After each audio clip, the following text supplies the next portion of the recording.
India की economy या जनधन योजना या कोई भी ऐसी स्कीम जो रोजगार के लिए कई ऐसी स्कीम लाई गई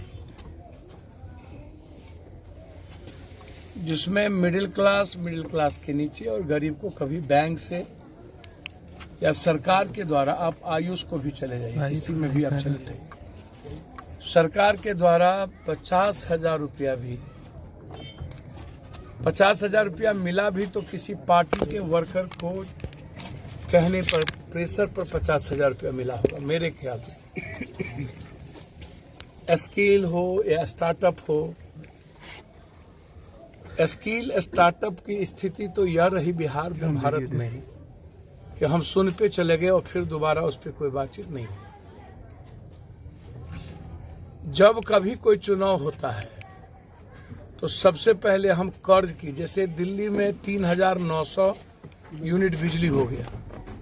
अब अंदाजा कीजिए कि दिल्ली में चुनाव में हमारी बिजली शून्य पे थी और अब 3,900 यूनिट बिजली एक महीने से एकदम बिल्कुल बिल सीधा जाता है। उसी तरह जो भी सरकार बनाने की बात आती है उसमें यह कहा जाता है कि हम सारा कर्ज माफ कर देंगे, सारे लोन माफ हो जाएंगे।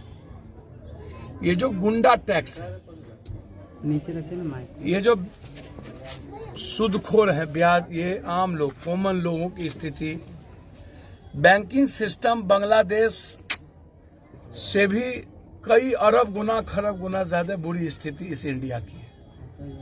हम नाइजीरिया से ऊपर गरीबी में चले गए। अब भूख में हम बांग्लादेश, श्रीलंका को और पाकिस्तान को भी टप गए और फार्मर्स तो कोलैप्स हो गया। नोटबंदी थी, नोटबंदी के कारण मिडिल क्लास व्यापारी पूरी जिंदगी समाप्त कर ली। नोटबंदी और जीएसटी ने हमारे व्यापार को, व्यापारी का मतलब कि वैश्य नहीं है, मरवारी नहीं है, व्यापारी का मतलब किसी भी जाति धर्म वर्ग का आदमी यदि मिडिल क्लास परचून की दुकान, झुंझुना की दुकान, छोटे छोटे दुकान खोल करके कर्ज लेकर के, अभी एक नाई मर गया सहरसा में, 10,000 रुपया कर्ज लिया था मात्र, अब वो 10,000 कर्ज 80,000 रुपया हो गया। और 80,000 कर्ज, गौर से समझिए, 80,000 रुपया कर्ज हो गया तो ठीक रखिए। और नोटबंदी के बाद और कोरोना के बाद स्थिति यह आई कि उसकी नाई की दुकान बंद हो गई। वो आत्महत्या कर लिया क्योंकि कह रहा था कि तुम अपनी बेटी को भेज दो या बेटी को दे दो। इसके पहले समस्तीपुर में 5 लोग आत्महत्या कर लिए और कल सिवान में 3 लोग 2 बेटी सहित आत्महत्या कर लिया। इतनी बड़ी घटना, एक ही परिवार का 6 व्यक्ति, इसको सोसाइटी किस रूप में लेती है हमको समझ में नहीं आता। एक निर्भया हुआ था तो दिल्ली की सरकार बदल गई, एक निर्भया, और अब 80% निर्भया दिल्ली में हो रहा है। दिल्ली में बलात्कार की घटना में जा रहा हूं। कल भी मैं समस्तीपुर से जीभ काट दिए गए, इंटरनल पार्ट काट दिया गया। यह घटना, इसको इतने सस्ते में, इतने हल्के में गवर्नमेंट के द्वारा, सरकार, ना तो नरेंद्र मोदी जी ने एक ट्वीट किया, बम ब्लास्ट हुए थे भागलपुर में तो सबने ट्वीट कर दिया था जिसमें घर ढह गए थे, ना तो नीतीश जी ने ट्वीट किया, ना तो तेजस्वी जी ने ट्वीट किया, ना किसी को ट्वीट करने की फुर्सत हुई। यह आत्महत्या नहीं है, यह मर्डर है, मर्डर। यहाँ एमपी एमएलए आकर के बोलेंगे, कोई भी आदमी आएगा बोल देगा आत्महत्या है, मैं क्या करूंगा, ये आत्महत्या है क्या? आपको 4 गुना पैसा आपको मिल गई, जो पैसा आपसे लिया आपको 4 गुना दे दिया। एक पिता अपनी जबान, 3 बच्ची, 1 बेटा और माँ बाप सामने में जहर खा के जान दे रहा है, कोई असर ही नहीं है समाज में, सोसाइटी में कोई असर नहीं है। मुझको तो असर है भाई। और कह दीजिएगा जैसी करनी वैसी भोगनी या भाग यार किस्मत, ये इनके घर की स्थिति नहीं है, लगभग परिवार की स्थिति बिहार दुनिया का सबसे ज्यादा गरीब है भाई। नरेंद्र मोदी जी को पहले चाइना और वियतनाम से पहले, और बड़ी बड़ी आप रोजगार की बात आप करते हो ना। कल एक चाय वाली ने रो रो के कहा कि बिहार में कोई लड़की और कोई औरत रोजगार नहीं कर सकती, ग्रेजुएट चाय वाली, और अपना उसका सब कुछ उठा के लेके चला गया।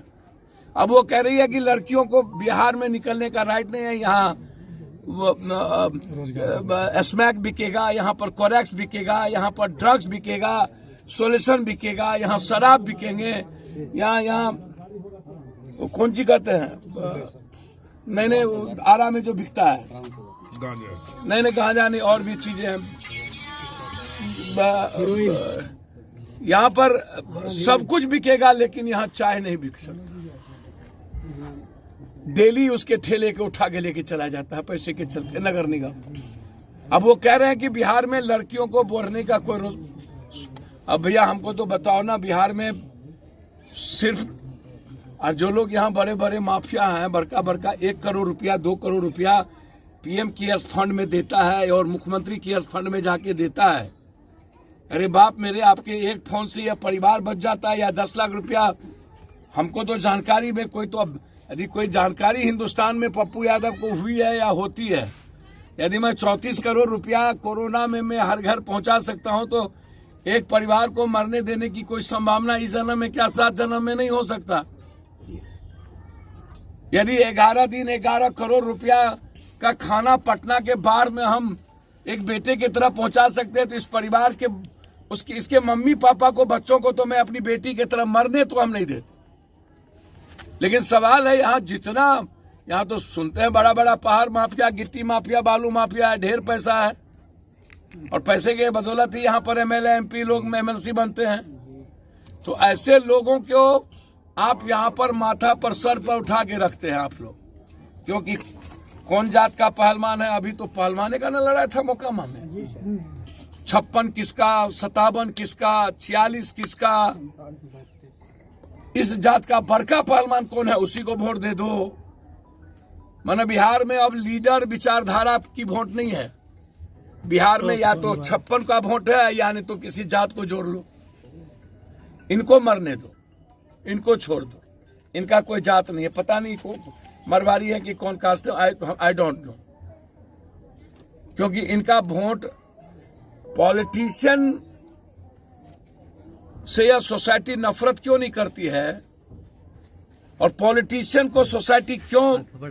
अब इतनी बड़ी घटना के बाद उनके पिताजी ने अंतिम में मरने के पहले बयान दिया कि अमुक आदमी ने किस तरीके से 3 गुना पैसा दे दिए।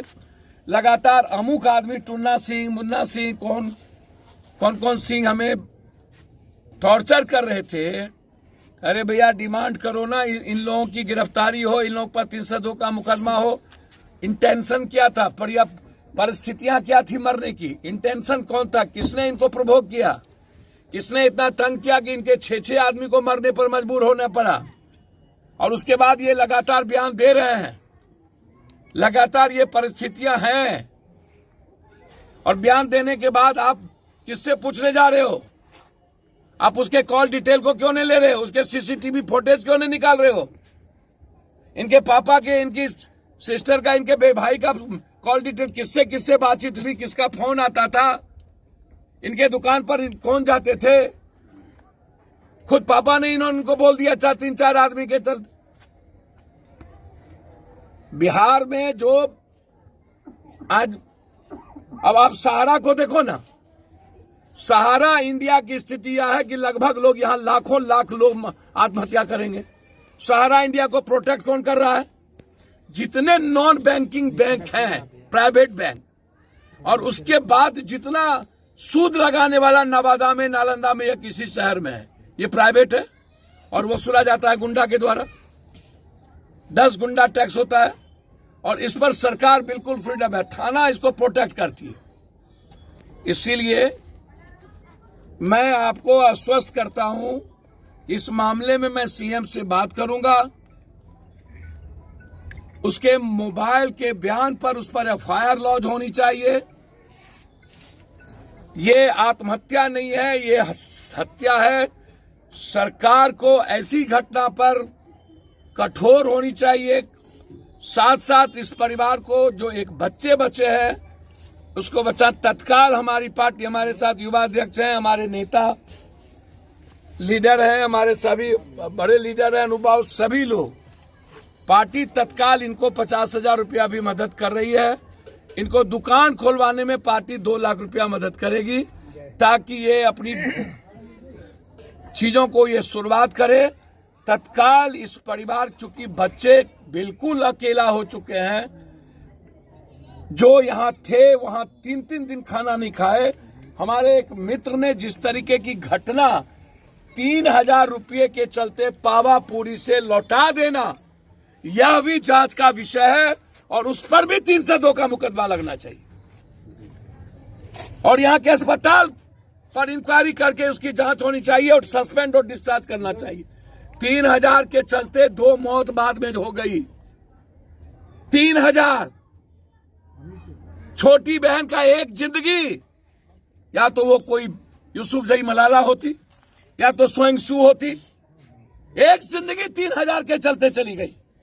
पता नहीं कितने दिनों से खाना नहीं खाए होंगे वो, और हम मजाक बने हुए, कोई लेना देना नहीं। तमाशा देख रहा है पूरी सोसाइटी और पूरे लोग। 5 दिनों के बाद आप आओगे यहां पर, एक आदमी, सरकार के तरफ से कोई नुमाइंदा आज तक नहीं आया। एक दिन थाना आके चले गए। ये संवेदना है क्या? इतनी बड़ी घटना पर नेताओं की कोई बातचीत नहीं। एक परिवार कंप्लीट कोलैप्स कर गया दुनिया में।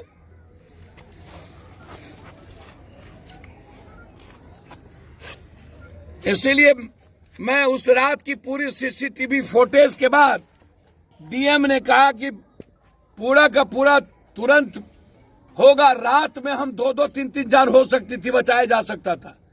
नहीं 3 तो कम से कम 2 जान जिंदगी बच सकती थी, ना 2 तो 1 बच्ची बच सकती थी। और वो बच्ची सुबह में मार दिया गया। बच्ची मरी नहीं, बच्ची ने क्या कहा, स्टेटमेंट दिया। बच्ची का कहना था कि हम लोग बच के क्या करेंगे, फिर आके हमको तंग करेंगे।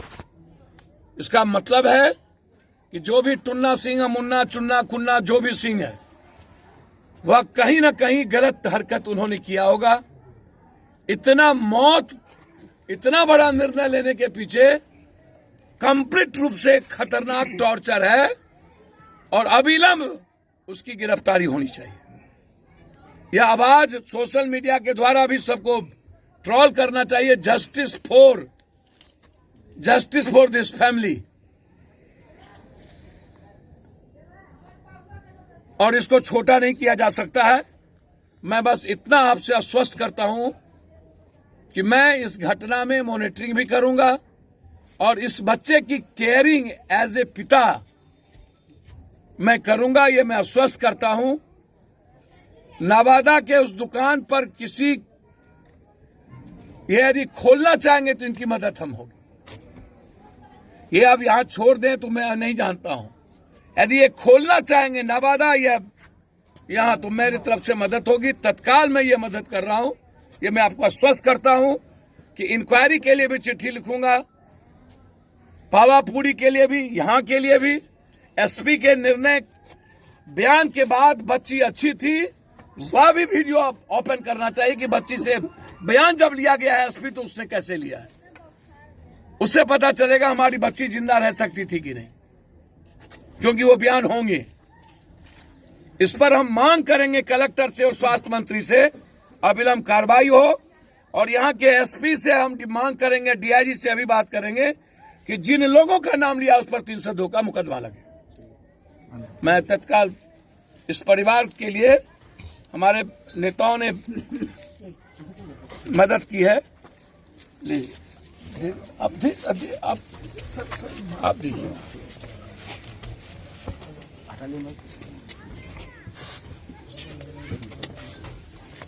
और यदि वो दुकान ये खोलना चाहेंगे तो इनकी पूरी हमारी पार्टी पूरी ताकत के साथ कल हम सिवान भी जाएंगे जहां उन्होंने आत्महत्या किया है।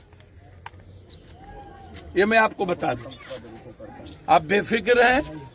इस परिवार को मैं कोई, इस बच्चे को मैं, आप समझिएगा कि मैंने गोद ले लिया।